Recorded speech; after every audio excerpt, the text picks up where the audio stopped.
Hi everyone, I am Dr.G.Sunil Kumar, SK Clinic and Scans. Today's topic is cough that lasts for 8 weeks or longer. Coughing from time to time helps clear particles and secretions from the lungs and helps to prevent infection. However, sometimes a cough can become a chronic condition. A chronic cough is usually defined as a cough that lasts for 8 weeks or longer. Although coughing is not usually a sign of a serious problem, it can be annoying. Coughing frequently is embarrassing, can make you physically tired, make it hard to sleep, and cause you to be dizzy, hoarse, strain muscles, or even break a rib, sweat, and leak urine, especially in females. In this video I shall discuss the possible causes and treatments of chronic cough in adults. Coughing that began less than 8 weeks ago will be discussed separately in another video. Causes of chronic cough. The most common causes of chronic cough are postnasal drip, asthma, and acid reflux from the stomach. These three causes are responsible for up to 90% of all cases of chronic cough. Less common causes include infections, medications, and lung diseases. Postnasal drip. Postnasal drip occurs when secretions from the nose drip or flow into the back of the throat from the nose. These secretions can irritate the throat and trigger a cough. Postnasal drip can develop in people with allergies, colds, rhinitis, and sinusitis. Signs of postnasal drip include a stuffy or runny nose, a sensation of liquid in the back of the throat, and a feeling you need to clear your throat frequently. However, some people have so-called silent postnasal drip, which causes no symptoms other than a cough. Asthma. Asthma is the second most frequent cause of chronic cough in adults and is the leading cause in children. In addition to coughing, you may also wheeze or feel short of breath. However, some people have a condition known as cough variant asthma, in which cough is the only symptom of asthma. Asthma-related cough may be seasonal, may follow an upper respiratory infection, or may get worse with exposure to cold, dry air, or certain fumes or fragrances. Acid reflux. Gastroesophageal reflux, also known as acid reflux, occurs when acid from the stomach flows back, refluxes, into the esophagus, the tube connecting the stomach and the throat. Gastroesophageal reflux disease, GERD, refers to symptoms caused by acid reflux. Many people with cough due to acid reflux have heartburn or a sour taste in the mouth. However, some patients with GERD have cough as their only symptom. Other causes. A number of other conditions can lead to chronic cough. These include respiratory tract infection. An upper respiratory infection such as a cold can cause a cough that lasts more than 8 weeks. This may be due to postnasal drip, as described above, or to irritability in the airways that developed as a result of the infection. Many people with a chronic cough after a respiratory infection respond to treatment for postnasal drip or cough variant asthma. Sometimes bacterial infections of the sinuses or airways can develop following a viral upper respiratory tract infection. In almost all cases of bacterial airway infections, patients will have a cough that produces sputum. The sputum is colored from light yellow to dark green or even brown. Likewise, in almost all cases of cough from bacterial sinus infections, patients will have sinus congestion, and the nasal secretions that drip or flow into the back of the throat are similarly off-colored. If such colored sputum or postnasal drip continues unimproved for more than 10 to 14 days, antibiotics may be needed to treat the infection. Use of ACE inhibitors. Medications known as angiotensin-converting enzyme, ACE, inhibitors, which are commonly used to treat high blood pressure, cause a chronic cough in up to 20% of patients. The cough is usually dry and hacking. Switching to another medication often improves the cough over the course of 1 to 2 weeks. Chronic bronchitis. Chronic bronchitis is a condition in which the airways are irritated, causing you to cough, sometimes raising phlegm. Most people with chronic bronchitis are current or past smokers.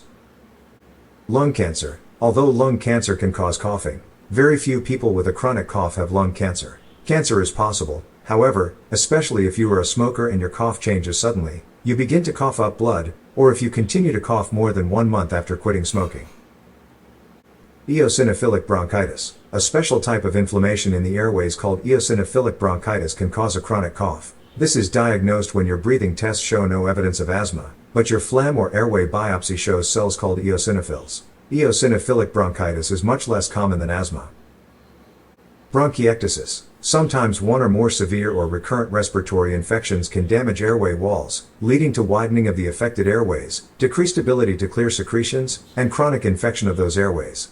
Patients with bronchiectasis often have a chronic cough productive of white or discolored sputum, sometimes accompanied by blood. A diagnosis of bronchiectasis is typically confirmed by a chest CT scan. Chronic cough diagnosis. To investigate the cause of a chronic cough, your doctor will ask about your symptoms and perform a physical examination. Based upon your symptoms and examination, your clinician may recommend a trial of treatment before other testing is performed. If you improve with treatment, no further testing is generally needed. If you do not improve, or if your diagnosis is not clear, further testing may be recommended, such as lung imaging, if you are a current or former cigarette smoker, or if you have other medical conditions that can affect the lung, a chest X-ray or even a chest CT scan may be performed. Lung function tests. If asthma is suspected but cannot be confirmed, the clinician may perform lung function tests that measure the pattern of airflow into and out of the lungs. Acid reflux testing. To confirm a diagnosis of acid reflux, a test may be done to measure the acid level of fluid in the esophagus. This test is called a pH probe. In some people, a test called upper endoscopy will be done to look for irritation of the esophagus and to obtain a biopsy of the esophagus. Chronic cough treatment. Treatment of chronic cough aims to eliminate the underlying cause. Most of the time, each type of treatment is tried separately, one after another, instead of all at the same time. Seeing which one works best helps to figure out the underlying cause. On the other hand, a number of patients have more than one cause for their chronic cough. In such cases, cough only resolves when all causes are successfully treated at the same time. Thus, if your clinician believes there is more than one cause of your cough, or if your cough is particularly disabling, treatment or evaluation of the likely causes may be pursued simultaneously. Once your cough has resolved, treatments can be stopped one at a time, starting with the treatment least likely to have been helpful, observing you for any return of cough. Here are some examples of treatment choices for different causes of cough. Postnasal drip. A cough related to postnasal drip may improve with the use of a decongestant, nasal or oral antihistamine, nasal glucocorticoid, or a nasal spray that contains ipratropium.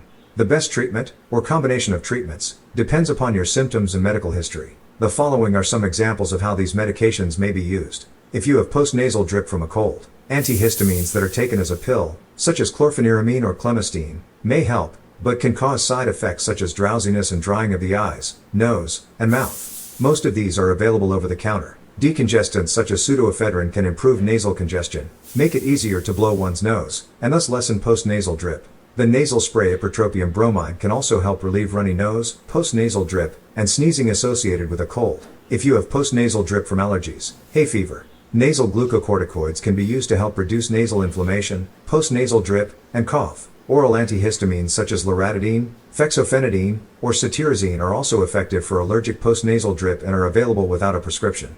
They are less likely to cause sleepiness than older generation antihistamines such as chlorpheniramine or diphenhydramine. Nasal antihistamine sprays such as azelastine can also relieve postnasal drip. These forms of treatment, nasal glucocorticoids and oral or nasal antihistamines, can be tried alone, or they can be used in combination if needed. Cough variant asthma. If your cough is due to asthma, you will be given the standard treatment for asthma, which includes an inhaled glucocorticoid such as fluticasone, budesonide, or beclomethasone. You may also be prescribed an inhaled bronchodilator such as albuterol if you have wheezing or shortness of breath. The glucocorticoid decreases inflammation of the airways while the inhaled bronchodilator opens up the airways. Acid reflux. Cough due to acid reflux may respond to the following lifestyle changes. Avoid substances that increase reflux, such as high-fat foods, chocolate, colas, red wine, acidic juices, and excessive alcohol. Avoid eating for 2 to 3 hours before lying down. Elevate the head of the bed 6 to 8 inches. Lose weight, if you are overweight. Stop smoking. In addition, you may be given a medication to slow the production of acid in your stomach, called a proton pump inhibitor. Examples of proton pump inhibitors include omeprazole, esomeprazole, and lansoprazole. It may take 8 or more weeks of treatment before your cough fully improves. If your cough does not improve during this time, further testing may be recommended. Eosinophilic bronchitis. Eosinophilic bronchitis is treated with inhaled glucocorticoids. These medications are also used for asthma and work to decrease inflammation in the airways. Examples include and fluticasone. Cough suppression. If, after a thorough evaluation, the cause of your cough cannot be determined and the cough persists, a medication that suppresses your cough may be recommended. Possible options include non-prescription cough medicines that contain dextromethorphan may help suppress the cough reflex. Benzonatate is a prescription medication that may be recommended if dextromethorphan is not helpful. Codeine and hydrocodone are prescription opioid medications that can be added to cough syrup. These may be tried if other treatments have not been effective. However, both medications can cause you to feel sleepy and should not be used while working or driving. Gabapentin or pregabalin, which are drugs more commonly used to ameliorate chronic pain by blocking nerve impulses, may be helpful in some patients with chronic cough. Both medications may have side effects, such as nausea and fatigue, with gabapentin, or dizziness, confusion, or difficulty concentrating, with pregabalin, and so they should be started at a low dose and the dose gradually increased only if needed and tolerated.